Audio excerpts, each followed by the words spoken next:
if they're going to break, because sometimes with SVT it does break like that, where you just tell them to blow on it, but then you have your medication, which is adenosine. Correct. Okay. You have your medication that's gonna help slow it down, which is adenosine. Mm-hmm. So then if that doesn't work, then you could try adenosine. Mm-hmm. And I think,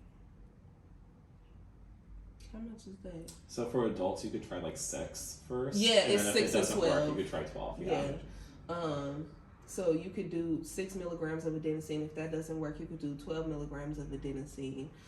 Again, I know in Region 11 they only let you do 2, but like with me, we go by national standards. So according to national standards, you can try another 12 milligrams if those first 2 doses didn't work. And then if both of those fail, then you can cardiovert. Yeah. And basically what the heart does, it's the same as, it's similar to pacing, but you'll see with doesn't cardioversion have the R triangles, or is that pacing? So I think it's both, but pacing for sure does. But the difference is when you do like a synchronized cardioversion versus like a defibrillation. Right. Synchronized will align it with the R complex. Exactly, to make sure that you're shocking them at the correct time. Because if you don't, they gonna die. Yeah. But that being said, like there's because people, and I've seen that done in the field. So if you look, hold on, I'll show you. But if you look at a monitor, it'll show you like the different buttons. So if you don't press that button, it's automatically gonna defibrillate. Yeah, like make sure that when you have your monitor, you have it on synchronized mode. Right. But also like, let's say you pick up a patient and their heart rate is like 220, you identify it's SVT, but they're like altered or their blood pressure is like 70 over 30. You go straight to cardio. Yeah, you go straight to cardioversion. You don't even wait, because that's an unstable patient. Exactly. Yeah. So if they're like talking to you, telling you that they feel like their heart is acting funny, but their blood pressure is okay, they're like mentating fine, you have time to try like those vagal maneuvers or adenosine. If they're unstable, don't even bother, because things like the vagal maneuver, that's going to make their blood pressure go even lower. So that's why you just really want to identify your rhythms, but in the context of like the patient as well. Right. Yeah. Treat the patient. Yeah. It's cool though. In the ER, I've had success with just like vagal maneuvers, and that's why it's my favorite like rhythm, because it's the one thing that you don't really need to do medicine for.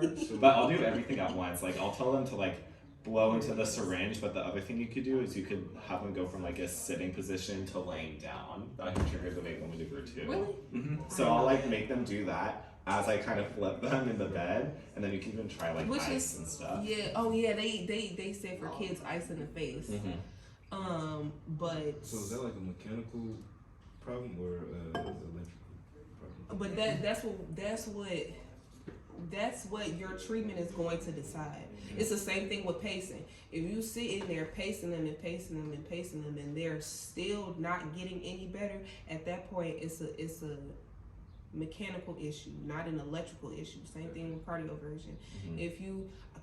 With cardioversion, you do 100, 200, 300, and no, not SVT. SVT you do twice. So like with SVT, you do 100 and 200 joules. If after that it doesn't work, then at that point it's probably a mechanical issue. It's not an electrical issue.